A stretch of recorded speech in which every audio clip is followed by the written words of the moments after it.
Le grand direct de l'actu, Jean-Marc Morandini. Avec ce matin, un témoignage. Le témoignage de Sead Besbis. Elle est gendarme adjoint, auteur d'un livre intitulé « Je voulais juste être gendarme » qui paraît aux éditions Fayard. Sead rêvait d'être gendarme, son rêve est brisé. Sexisme, racisme, harcèlement deviennent son quotidien. En appelant à l'aide sa hiérarchie, elle s'est attirée davantage d'ennuis. Elle est avec nous en direct. Bonjour. Bonjour. Merci beaucoup d'être en direct ce matin dans notre studio. On va commencer peut-être par raconter votre histoire et commencer par cette volonté d'intégrer la gendarmerie.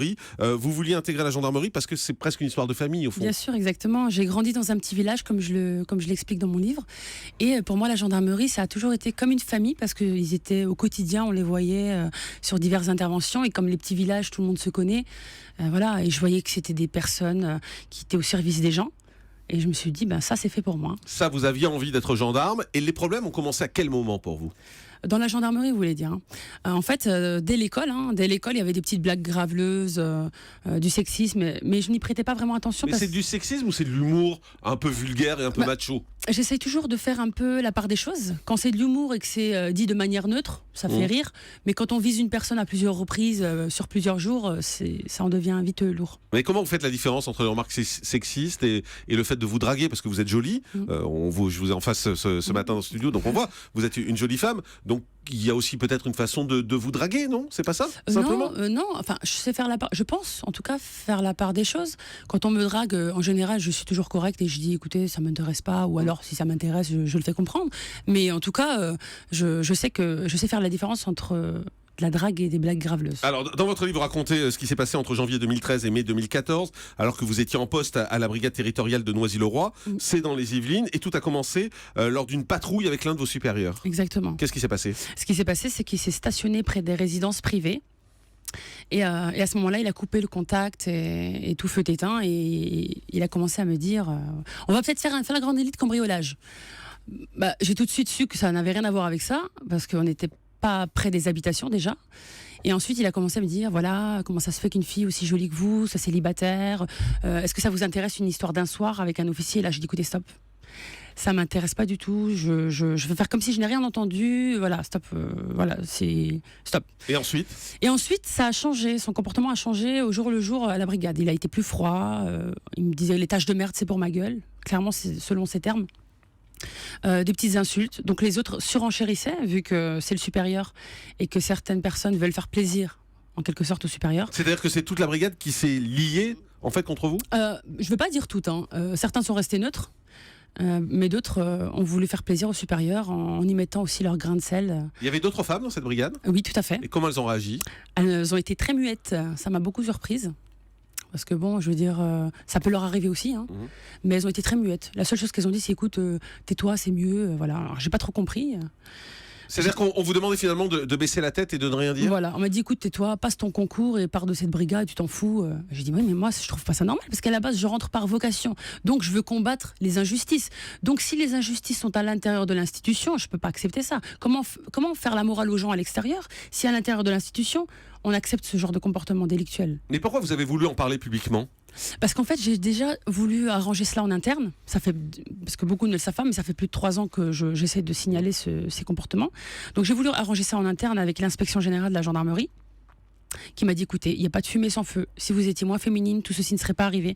C'est à ce moment-là que je leur dis écoutez, je veux arranger ça en interne. Vous voulez pas m'aider alors que je veux arranger ça en interne ? Très bien. Pour moi, il y a harcèlement. Vous voulez pas m'aider, il n'y a pas de souci. Je déposerai plainte et puis j'en parlerai à qui veut m'entendre. Harcèlement, oui, mais arranger ça en interne, ça voulait dire quoi pour vous ? Arranger en interne, c'est-à-dire l'inspection générale de la gendarmerie a créé une plateforme qui s'appelle le Stop Discrit. N'importe quel gendarme peut se plaindre de harcèlement ou de faits délictuels qui se passent à l'intérieur de la gendarmerie. Et eux sont censés normalement gérer cela en interne dans le sens où ils viennent pour sanctionner en interne s'il y a des débordements. Mais l'avocat de la gendarmerie voit pas de propos sexistes dans ce que vous rapportez. Oui, exactement, mais c'est ce qu'il dit. Oui, c'est ce qu'il dit, mais lui, il dit que mon supérieur a tout simplement été maladroit en pénétrant chez moi. Ah oui, alors ça faut raconter. Faut raconter un peu. Quand même... Parce que votre supérieur est rentré chez vous. Exactement, et ça, il ne le nie pas. Racontez-nous ce qui s'est passé. En fait, un matin, j'étais devant la télé, j'étais en petite tenue, donc sous ma couette, clairement. Et là, j'aperçois devant la porte de ma chambre mon supérieur. À ce moment-là, je remonte la couette sur ma poitrine et je lui dis mais qu'est-ce que vous faites là ? Il repart tranquillement. Donc là, il n'a pas nié être rentré chez moi. Et quand j'en ai parlé à l'inspection générale de la gendarmerie, ils ont dit il a été maladroit. C'est un logement de fonction, précise. C'est un logement de fonction, bien sûr. Mais à la gendarmerie. Exactement, mais c'est à titre privatif, c'est dans les textes de gendarmerie. Il n'a pas le droit de rentrer comme ça. Sinon, vous imaginez bien que si je sors de la salle de bain, qui est là, enfin, n'importe qui peut entrer, quoi. L'inspection de la gendarmerie a quand même considéré qu'il n'y avait aucune preuve de ce que vous avanciez. Oui, mais il l'a dit. Il l'a avoué qu'il est entré chez moi. Vous dites ils m'ont auditionné, ils ont enquêté sur mes revenus. Exactement. Ils ont auditionné le patron d'une boîte de nuit où j'allais pour savoir si les rumeurs étaient vraies, parce qu'il y a eu une rumeur sur vous comme quoi vous étiez gogo danseuse. Ils ont dit comme quoi j'étais gogo danseuse, ils ont dit comme quoi faux mais c'est faux, c'est complètement faux. En fait, eux, ils en ont déduit que parce que je danse sur un podium, je suis gogo danseuse. Mais le podium, n'importe quelle personne peut y monter. Voilà, c'est vrai que j'ai pas eu beaucoup de chance dans ma vie avec mon ex-mari, donc je profite de ma liberté. J'aime bien sortir. Il y a une boîte de nuit près de la brigade. Je vais m'amuser. Mais c'est-à-dire que vous êtes gendarme et le soir vous sortez, vous allez danser sur un podium en boîte de nuit. Non, en fait, le soir, je sors avec mes amis. Je vais m'amuser en soirée, tout simplement. D'accord, mais vous dansez donc sur les podiums en boîte de nuit, c'est ça? Une boîte de nuit, c'est fait pour danser, donc oui. Oui, non, mais on n'est pas forcé d'être sur un podium en tant que gendarme. Non, bien mais sûr. Les deux sont pas incompatibles pour vous. Vous dites pas, il y a une certaine réserve à avoir malgré tout. En état gendarme, je vais peut-être pas aller danser sur un podium en boîte de nuit. Non, non, je suis pas en tenue, donc c'est ma vie privée. Si j'ai envie d'aller danser, je vais danser. Je veux dire, je vois pas pourquoi on me juge sur ma vie privée alors qu'à la base, je signale un harcèlement qui se passe au travail. Et au travail, je suis habillée en gendarme.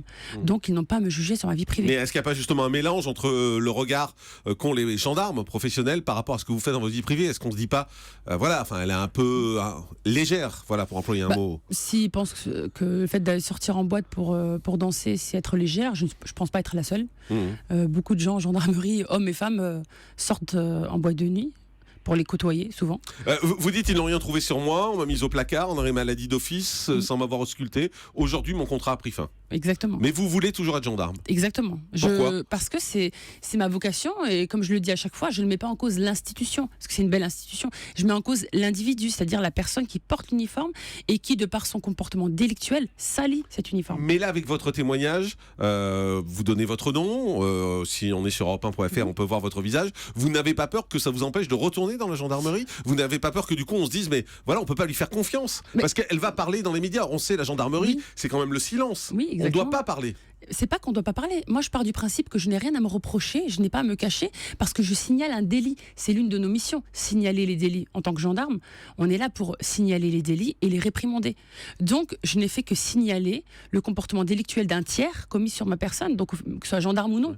Et si on vous propose de retravailler avec votre supérieur aujourd'hui? À la base, avec la situation qu'il y a eu, je pourrais pas vous dire, mais à la base, quand on travaille en gendarmerie, on travaille avec des collègues, pas avec des amis. Donc si c'est pour travailler, moi ça m'empêcherait pas de travailler. Vous êtes prête à retravailler avec lui? Mais bien sûr, sauf s'il reste correct. Moi, c'est tout ce que je demandais en interne, c'est qu'il reste correct et qu'il arrête de me harceler au travail. Vous écrivez une chose également dans votre livre, vous dites certains de mes collègues étaient racistes, mais quand on était en patrouille, je faisais avec. Oui, parce que je me taisais dans le sens où je voulais pas même si je n'aimais pas leurs propos, parce que c'est des propos inacceptables, je me taisais parce que je me suis dit, de toute façon, ils vont pas s'arrêter. Mais c'est une drôle d'image quand même des gendarmes que vous donnez, quoi. Ils sont sexistes, ils ont des propos sexuels, ils sont racistes. C'est assez dur quand même. Oui, mais le pire, c'est que. Mais vous êtes mal tombé ou c'est très développé dans la gendarmerie pour vous? En fait, quand je dis que à la base, quand on est gradé, on doit montrer l'exemple. C'est pas faux. Quand on est gradé, on doit montrer l'exemple. Le premier supérieur que j'ai eu, qui était très bien, m'a toujours respecté. Tout le monde me respectait. À partir du moment où mon autre supérieur a commencé à m'insulter et à me dénigrer au travail et à me harceler, les autres ont vu et se sont permis de faire la même chose. Ils suivent le supérieur. Oui, mais vous vous rendez compte, pour les gendarmes et pour les auditeurs qui nous écoutent aujourd'hui, vous parlez de gendarmes sexistes, racistes. C'est dur pour l'image de la gendarmerie ce que vous êtes en train de faire. Et s'ils ne sont pas capables de faire la part des choses. Mais c'est une minorité. En tout cas, dans ma brigade, c'est une minorité. Oui, par rapport. Mais globalement, chez les gendarmes, c'est une minorité, non? Je peux pas vous dire. Mais en tout cas, ce qui est sûr, c'est que j'ai beaucoup de femmes qui m'écrivent, qui sont gendarmes, qui subissent la même chose et qui me demandent des conseils. Et qui n'osent pas parler. Elles n'osent pas parler. Elles ont peur de perdre leur travail. J'en reçois une vingtaine depuis un mois. Vingtaine de messages de femmes qui me disent « Tu es une femme ».